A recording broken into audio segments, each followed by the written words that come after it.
Welcome to the story of Artemide Zatti.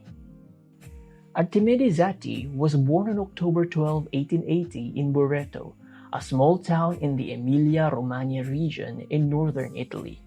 His parents were Albina Vecchi and Luis Zatti. He was the third of 8 brothers, and his whole family was dedicated to farming. However, the poor living conditions in the countryside and the successive wars plunged him into poverty.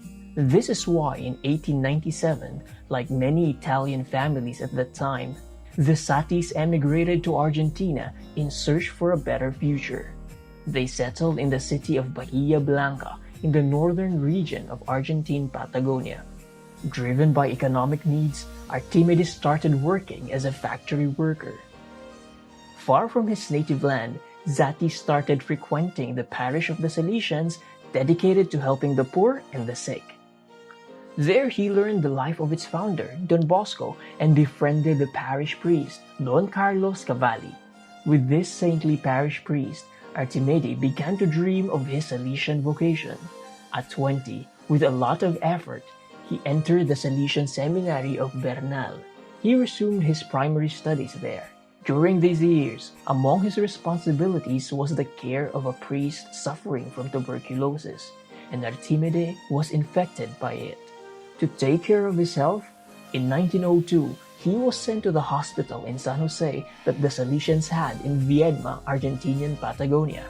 There, he met Seferino Namuncura, who was also trying to recover from his illness. Promising to consecrate his life to the sick, and accompanied by Father Evasio Garrone, the director of the hospital, Zatti prayed to Mary, help of Christians, for his health. Sometime later, Artemide will say, "I believed, I promised, I healed." Having overcome the worst moment of his illness, Artemide once again reflects on his vocation. Being with the Salesian community and with the poor and the sick in the hospital led him to decide for the religious life as a coadjutor brother. In 1908, he officially entered the Salesian congregation. Artemide started working in the hospital. On the death of Father Garrone in 1911, he was entrusted with the institution. In those years, the poor and marginalized received special attention. Those who were rejected by other hospitals, those who come from such distant places like the Andes mountain range. Letters came from everywhere asking for medication. At the same time, Zatti led the expansion of the hospital until it became one of the most important hospitals in Patagonia. Artemide was characterized by his simplicity, his austerity, his joy, and his permanent availability. In every sick person, he saw the same Jesus, whether among those who arrived at the hospital or those he used to pick up around Viedma on his bike. Listening to the needs of the people, he graduated in pharmacy. Then he obtained his nursing license. But Zatti did not work alone. At the hospital, there were doctors, nurses, volunteers, and daughters of Mary, help of Christians, and also his community of Salesian religious, with whom he shared life, work, and prayer.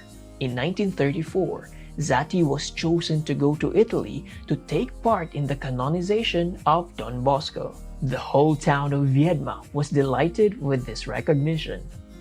In 1941, Zatti learned that he would have to leave the hospital to which he has devoted 40 years of his life. This pained him. The sick were transferred to a Salesian school on the outskirts of the city. Everything had to be improvised there, but Zatti was convinced that it was more important to save and care for the people, the sick, and not the building. At the age of 70, Zatti fell from a ladder. And although he quickly recovered from this fall, symptoms of cancer have appeared, which in 6 months led him to his death. He died on March 15, 1951. Simple, humble, and hardworking people crowded to pay homage. For them, Zatti will always be the parent of all the poor. His fame as a holy nurse spread not only throughout Patagonia, but throughout the country and beyond. Sometime later also came the recognition of the church. first as a blessed, then as a saint, to propose to us that by exercising our profession, we can follow Jesus and live holiness. Did you know Don Zatti? What caught your attention in his life? Leave us your comments below. We invite you to learn more about Artemide Zatti by visiting www.zatti.org.ar.